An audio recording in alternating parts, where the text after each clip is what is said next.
Hey everyone, I'm Trevor and you're watching SoCal Disney Dad, and today we're at SeaWorld San Diego to give you a full tour of the entire park. Along with the tour, you'll get tips on how to make the most of your family vacation, so let's get going.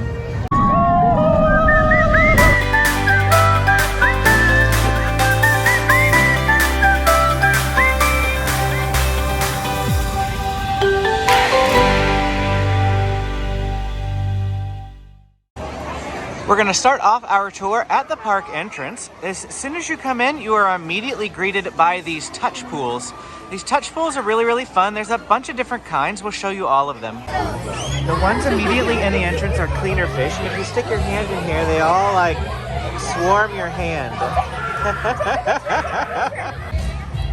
To the left of that first tide pool is the SeaWorld store. This is going to be the largest merch store in the park and where you want to check first for all your goods. But then there's another tide pool that I wanted you to be aware of that is right behind those cleaner fish, and that's the shark tide pool. Now, we're not going to get up close to those, but just know that there are more animals, and there's even some horseshoe crabs over there off to the right. Now, to continue on with our tour, we're actually going to head left and work our way in a clockwise pattern around the park.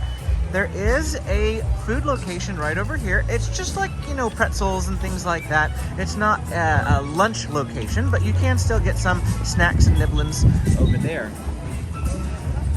They are working on adding an ice cream parlor, and this is coming along quite well. It's been developing over the last few months. Eventually this will open. Maybe it'll be open whenever you come. Across from that, there is a meet and greet for characters, often right here. As we swing over this way, the Orca Viewing is over here off to the left, just past the entrance of the park. So we are going to show you where you can see some orcas. The buildings that you see over there in the distance, that is the Dine with Orcas area. Dine with Orcas is a paid experience that happens at 1 p.m. on Saturdays. We've done that before. I'll go ahead and link to that video if you want to watch our review of that, but they give you a buffet and an orca show. You can actually see all the orca show theatrics from right here outside of that area whenever it's going on. But if we come down the stairs, we can get down to this underwater orca viewing area. This is a very popular place to come see the orcas. There's not much else down there except for that orca viewing, so you go down, you look at the orcas, you come back up.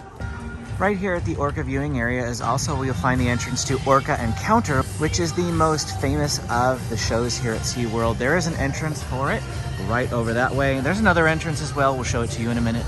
Up here is an above water orca viewing area. They have some glass that you can stand up next to. Sometimes the orcas are over here pretty close for you to see. But what we want to pay attention to right now is actually what's over here off to our right, because we're going to be greeted by Dolphin Point in just a minute. There are multiple viewing areas for Dolphin Point. We're at one of the lower viewing areas. There's also a couple viewing areas over there on that side, as they do have a couple of pools for the dolphins here. But there's an upper viewing area which will give you a slightly raised view, and we're gonna go up there now. Right up here is usually a decent place where you can see the dolphins. Like there's one right down there. There's one swimming under the water right here. It's a little easier to see on a nicer day. Today's kind of a dreary day. As you can see, there's a lot going on over there. It looks like we have some the Dolphin Interactive program going on right now. The Dolphin Interaction program is where you can get in the water and you can interact with the dolphins. That's a paid experience that you can do here at SeaWorld. Do please excuse the dreary day here today. This is something that you need to be aware of if you are coming to SeaWorld between the months of April and July-ish. We have something called May Gray, June Gloom, and No Sky July. Now, that one really only applies to maybe the first week of July. Usually July is beautiful. It might look like this. It might look like this. Nasty, gray, overcast. It's even trying to drizzle a little bit right now. And even in June, it might be warm and still look like this. Pretty much. Flipping the camera back around, we are continuing our clockwise tour around the outside edge of the park. Here we have the whale shop, which is going to have all your orca gear. And then right over here, there's Dolphin Point, by the way, where we were just looking. Right here is the underwater cantina. This is a place where you can get a lot of beer and alcohol whenever it is open a little bit later in the day. Just past that whale shop is the other entrance to Orca Encounter. This is actually probably what I'd call the primary entrance. You can actually see the stadium stands from here. So that's where you want to go for Orca Encounter. As we flip this direction and start heading towards the back of the park, now we are passing Shipwreck Reef Cafe, which is a place where you can get burgers, chicken tenders, chicken sandwiches, salmon, things like that here at SeaWorld for lunch. And then we're actually also, right now, we're above the Shipwreck Rapids ride. The ride is literally going beneath our feet. You can see that there are some people on it, even now, in this cold 63-degree temperature weather, and it's slightly rainy.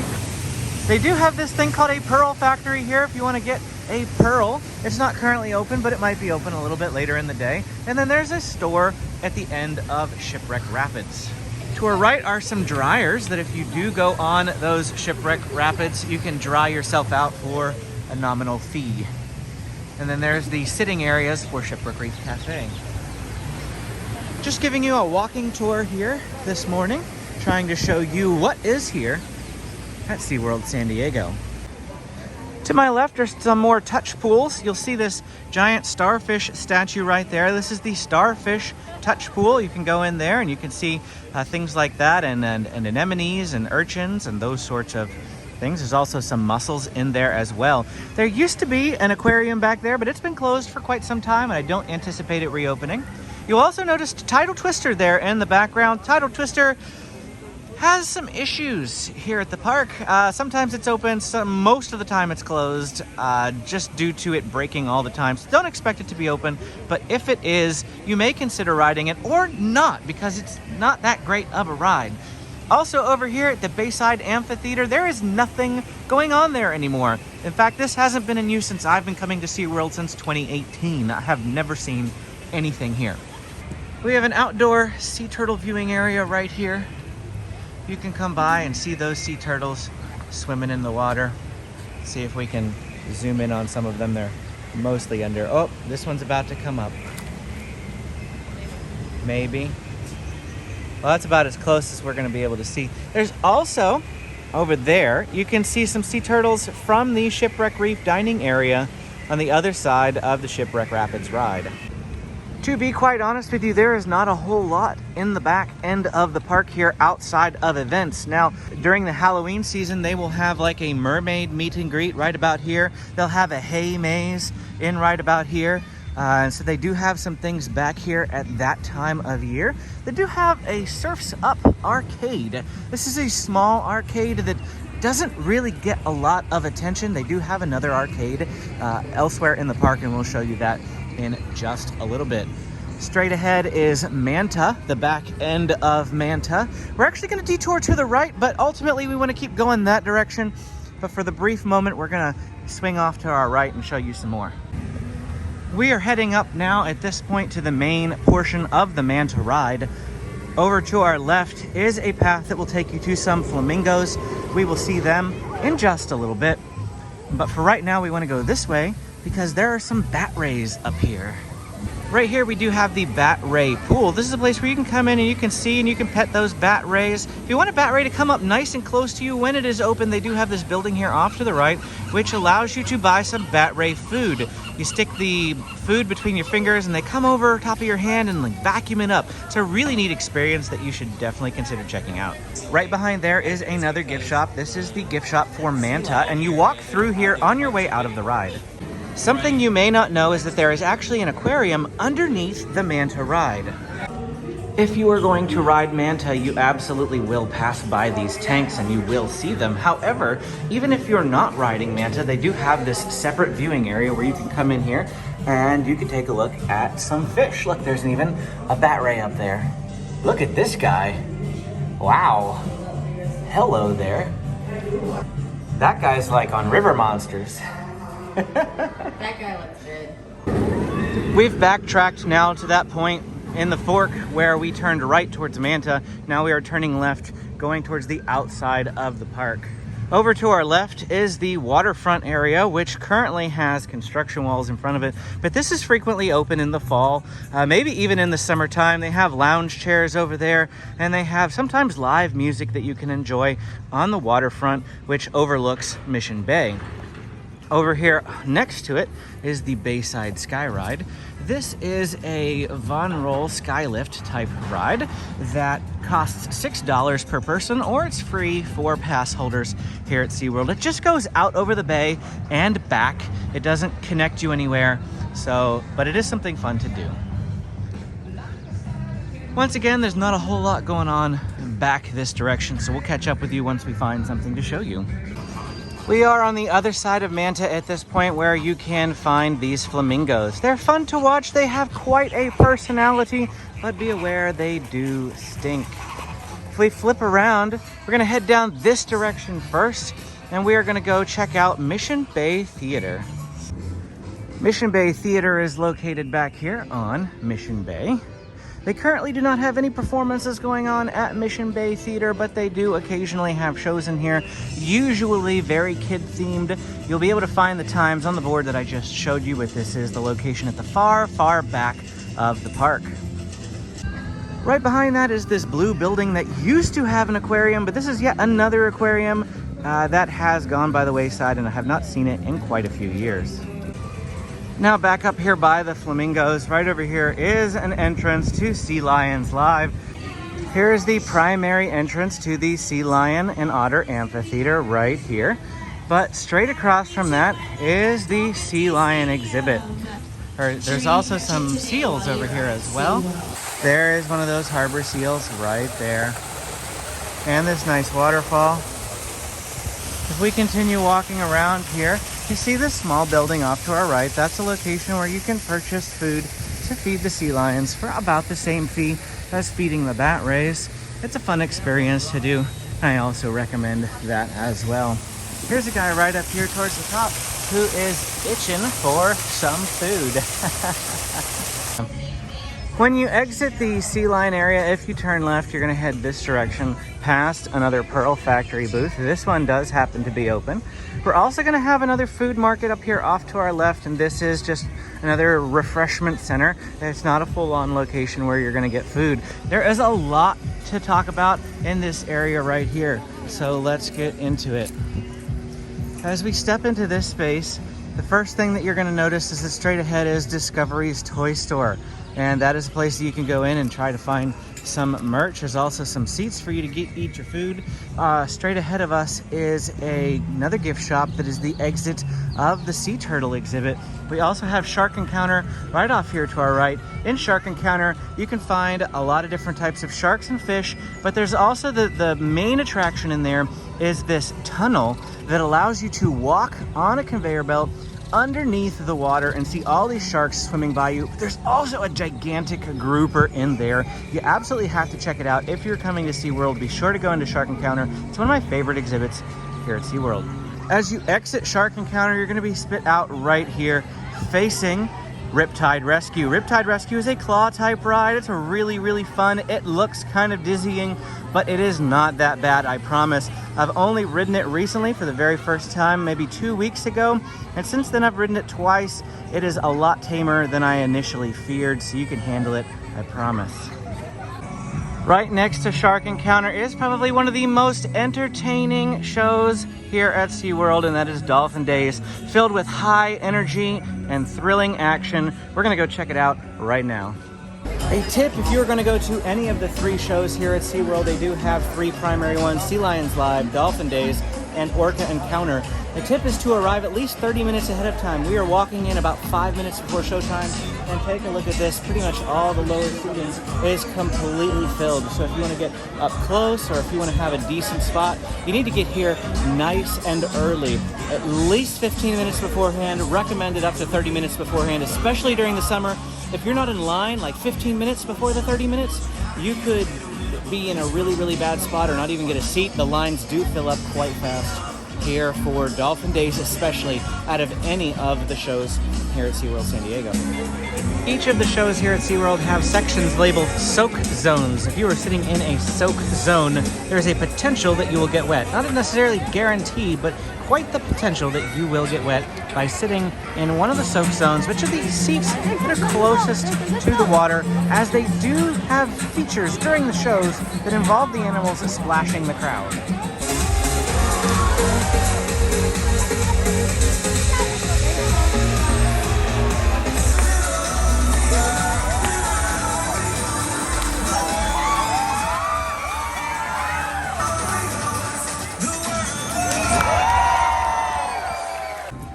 From Dolphin Days, if we continue on the path going clockwise around the outside edge of the park, we will end up here towards Turtle Reef.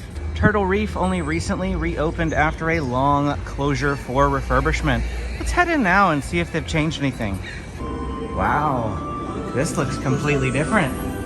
They've completely changed the exhibit and how everything looks. They have a nice turtle right up here front. The aquarium itself has been completely drained, and they tore everything out and added a whole bunch of new background things in there. So this is really, really neat for them. As I mentioned earlier, you're spit out into this gift shop, and I feel like the gift shop has even got a bit of an overhaul. It feels a lot lighter and brighter in here than I used to remember. And it also feels more spacious, like they've taken out some of the things to make it feel more open. Check out this octopus shirt. That is pretty cool. I love it. Now that we've looped our way back to the Turtle Reef entrance, we're actually going to head off to the right and continue our tour around the park. Straight ahead, we find Calypso Bay Smokehouse. The Calypso Bay Smokehouse is where you're going to get your barbecue, your fried chicken, those sorts of things are all going to be over here at Calypso's. An exhibit that is really, really easy to walk by right here across from Calypso's is this macaw. You can kind of see him back there. He's in this little cage. And there's another cage right next to it with another type of bird. And you can see that bird right there. What a pretty bird. Don't miss these exhibits. They're on your way as you're walking towards Penguin Encounter from Calypso Bay Smokehouse. Straight ahead is the Nautilus Amphitheater. You can see it peeking out there in the green behind that tree. Today they do have a Polynesian fire dance at 6 p.m. and 7:15 p.m. going on here for the Seven Seas Food Festival. You'll also see the arcade there back in blue and purple. We're going to swing back around there a little bit later, but for now we want to continue on heading to our left.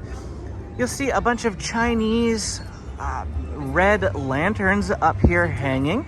That is for the Seven Seas Food Festival, because this is the Asian Flavors booth, which we are going to get some food and we're going to show you the items from the Seven Seas Food Festival in our weekly vlog. This is a tour of the whole park. If you want to see the vlog, go ahead and subscribe to our channel. We show tons of videos of SeaWorld San Diego, San Diego Zoo and Safari Park, Legoland California, Disneyland, and so much more from Southern California. We'd be happy to have you stick around.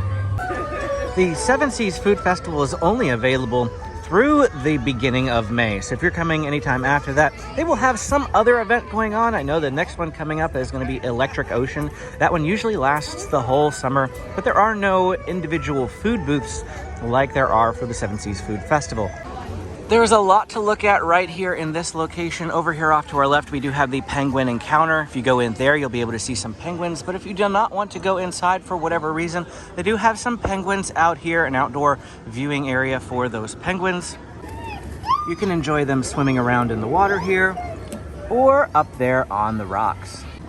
Directly behind us from there is the Wild Arctic building. This building that you see right here is the Wild Arctic, and they have walruses, beluga whales, sea otters, a wall completely made out of ice, a gigantic shipwreck inside, a base camp that looks like you're in the middle of the Arctic. So much to see inside Wild Arctic, and you'll definitely have to check it out when you're here. They do have 2 more booths over here for the Seven Seas Food Festival right off to the right. Now we're gonna head inside Penguin Encounter. Penguin Encounter has a display that looks like you're actually in Antarctica with all of these penguins. You can see them swimming underwater. You can see them standing up here on the ice. Penguin Encounter is also the only place in all of North America where you can see these huge emperor penguins. That is what the new Emperor ride is named after, and you can only find them here at SeaWorld San Diego in the Penguin Encounter. There are none of these on the outside portion of the attraction. Of course, at the exit of that attraction, just like many of the other attractions here at SeaWorld, you can find a gift shop, which is all about penguins. This is where you're going to find all of your penguin merch here at SeaWorld San Diego. Moving along past Wild Arctic. In fact, if you go into Wild Arctic, when you come out of it, you will come out right here at the Arctic Trading Post. Yet another gift shop at the end of an experience here at SeaWorld. They also have this little photo booth over here. I don't know that I've ever seen really anybody using it, but if you're still into these little, photo strips, here's a station for you. Now this path is going to take us around into the rides. You may be saying, Trevor, where are all the rides at SeaWorld San Diego? I haven't seen any of them except for Riptide Rescue and Manta. Well, here we are. We're getting into some more rides. Directly ahead is Electric Eel, but that is not where we are going to show you first. We're going to head off to this path on the left and take you down that path first. Back here is a very popular attraction, Journey to Atlantis. This is a water splashdown ride slash roller coaster hybrid. You absolutely must check it out if you are here. Journey to Atlantis, and then the path also loops off to the left where we can get to the all-new Emperor coaster, the tallest, fastest, floorless dive coaster here in SeaWorld San Diego. And there it is. It's a great fun ride. You can check out all of these rides, POV footage on all of them, in my Riding All the Rides at SeaWorld San Diego video in a single day. But before we continue on, there's something else that you need to be aware of over here in front of Journey to Atlantis is the Ray Aquarium. Now this aquarium, you can view the rays from out here, but there's also an indoor viewing area as well. If we come in here, here is the indoor viewing area for the rays. It's a little easier to see them. There's also a lot more fish right here for you to see. It's a completely different tank too, by the way, I should mention that. There is nothing else down back that direction except for Journey to Atlantis, the Ray Aquarium, and Emperor. So once you are done with those things, we're gonna head back out and continue working clockwise around the park. You remember the Nautilus Amphitheater that we says has the Polynesian fire dance? That's this blue building off to our right. So we've just looped our way around that building. And now we are heading up towards a lot of the rides and attractions that you're gonna find here. Over to our left is the entrance for Electric Eel. There's also Mission Deep Discovery, which is an interactive game area right here at Electric Eel. There's a beer station off to the side from there. There's that arcade that we pointed out earlier. It's a bigger arcade than the one that was back by Manta. So there's a lot more things that you can do in there. There's also another refreshment stand right here where you can get some drinks, chips, churros, ice cream, and popcorn. Here is a look inside that arcade. Much, much larger than the other one that we saw for sure. Before we show you more rides though, we're gonna loop around. There are lots of little interweaving and connecting paths here at SeaWorld. So if you wanna see everything, you have to make sure that you're going down all of them. Over here is Bahama Basket, a basketball carnival type game. If we were to continue down that path off to the right, we'd go to the Asian Flavors where we were at the Seven Seas Food Festival. They do have the Polynesian Flavors Tiki Bar right here and the Calypso Bay Smokehouse. If we continue off down this direction, they have another carnival type game over here off to the left if we continue down this way, and that is the ladder climb. Now, Mark Rober put together a video proving that this is all but impossible to do, so you're really wasting your money if you try to do this ladder climb. If we keep heading off down here on one of these back paths, we're going to find more carnival type games. We have the water squirt game, which is one of my personal favorites. The key to playing this game is playing one round, finding the sweet spot, and then never moving from that spot while you play the second, third, fourth rounds, however much you need to do. Over here is the back end of the Dolphin Days amphitheater. You can see some dolphins back here and the pilot whales directly ahead, but the true gem over here is the sloth. You probably didn't even know that that SeaWorld had a sloth, and he is in these cages here if we can find him. This is the interaction check-in for the sloth. In fact, there is a sign right here for it. The Sloth Encounter check-in is right here. There's a picture of that sloth. Looks like we've got, oh, it's like Opie Otter down there. And here's another one. Look how cute. But the sloth is right over here. This is him. You can see him very briefly there. It's not very easy to see the sloth from a visitor's perspective. It's mostly just for the paying guests who do the Sloth Encounter. That path leads us into the Sesame Street area of the park. We're going to have Sesame souvenirs straight ahead, Big Bird's Bistro off to the right with all of the yellow umbrellas. That's where you can get funnel cake, Dole Whips, things like that. Of course, the Sky Tower is beyond that, and the Sky Tower is $6 per person, just like the Bayside Skyride, free for annual pass holders.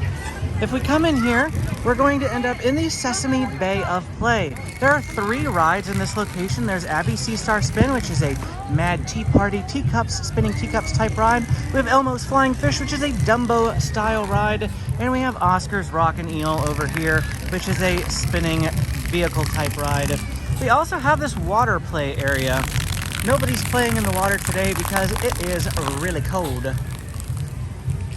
This net climb area behind it has been closed since COVID. They have not reopened the net climb. Why? I'm not really sure. We have the tide pool climb for the little kids. And even though it says this attraction is currently closed, it looks like they do have some playthings in here for kids to enjoy. There is a maximum height on this area, so it is just for the littlies. And then over here they have this jumping blue mat. The kids can get on this, they can bounce, they can jump, they can have a great time. And here we are looping back up with where we were at Electric Eel and the Nautilus Amphitheater. As we get a little closer, it looks like Mission Deep Discovery is actually being modded on the left. The one on the right is still working, but only part of this is running. Then Electric Eel is a 30-minute wait at about 1 p.m. on a Saturday, or 12:30, somewhere in that ballpark, on a Saturday here in April. Just past Electric Eel, they actually just recently opened this path up. You can walk back there. There's really not a whole lot back there except for some picnic tables to enjoy. But over here we have some Moray Eels, a Moray Eel viewing area. Let's see if we can get in there and take a look at those. There he is, nice and big. Wow. Right up here in front of the glass. We have some face painting stations over here off to our right. Looks like somebody is partaking of that. And then they have this really fun game called Skill Training Pod. There's some lights on there. My kids love to play it. Some lights turn green, some lights turn red. You gotta hit them. It's kind of like whack-a-mole. It's really, really fun. Right behind that is the Crab and Octopus viewing. We're gonna see what we can see in here. I feel like I never actually see the octopus. Oh, there he is. Really, really big. Right on the glass here. All we can see is the reverse side of him. Maybe there's his eye. We can see a bit of his eye. Come in here and check out the octopus, though. And then the crabs are over here. Look at those big old crabs. They're huge. Just a small little area, but one worth checking out for some pretty unique animals. As we come out of there, Tentacle Twirl is right here. It's closed. I've never seen Tentacle Twirl closed. That is odd. They're testing it, making sure everything is working properly. Immediately across from that is the Explorers Cafe. This is a good place to get some lunch and dinner foods. There's also a bar and a gift shop in there. And then straight ahead we have a few more rides. This is a heavily trafficked area that always is a little crowded. Over here we have Octarock. I'll show you some footage from that.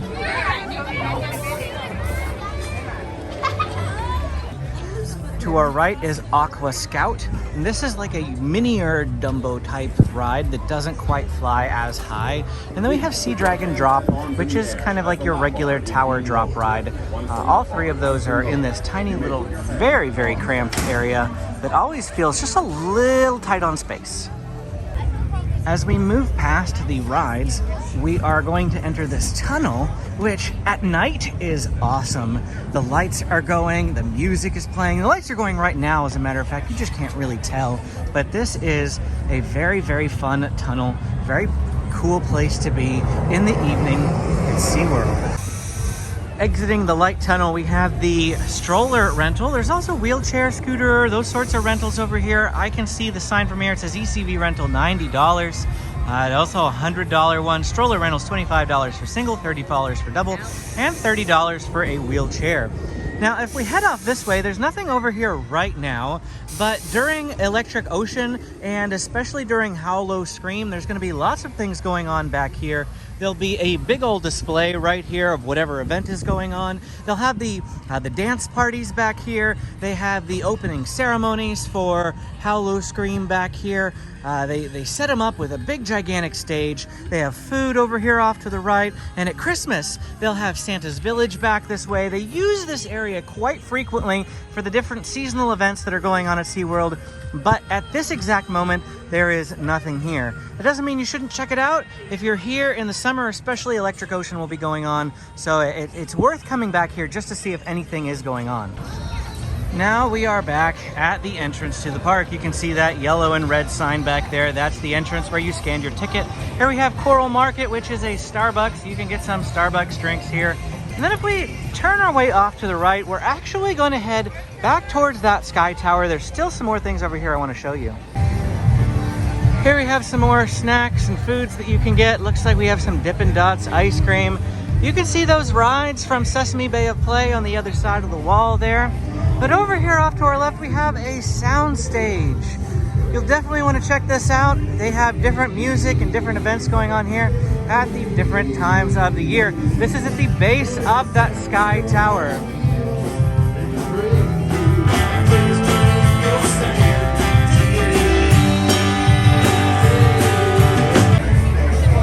Over here are some more carnival type games.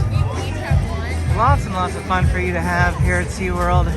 The last thing that we need to show you is right at the base of the sky tower as well, just on the other side of this little lagoon.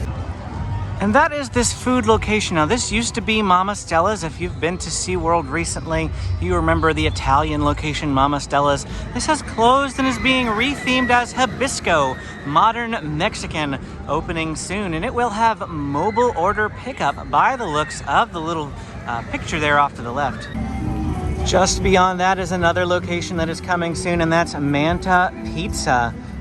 You can see that they're planning on putting a new food area in here right next to the Hibisco Modern Mexican. Across from Manta Pizza is another entry to Dolphin Point. It's the same Dolphin Point that we saw at the very beginning of our tour. We've made a full circle, but we did not hit up this area when we did, and this is the Sea Otter viewing location that is outside of a wild Arctic. There's one right here at Sea Otter Point next to Dolphin Point.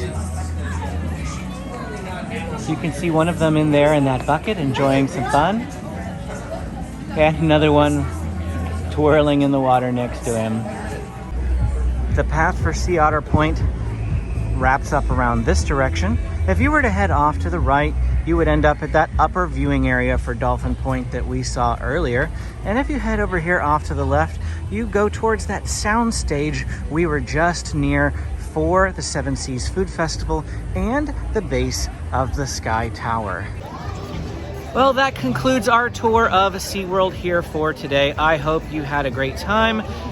We showed you absolutely everything to see at SeaWorld San Diego in 2022, along with our best tips for how to have the best time while you're visiting. If you have any other questions, I'm happy to answer them. Just drop them down in the comments. I answer absolutely every comment here on the channel. If you're not yet a subscriber, I encourage you to hit the like and subscribe button. Stick around. We post tons of videos of Southern California theme parks, and we'd be happy to have you with us. See you again next time.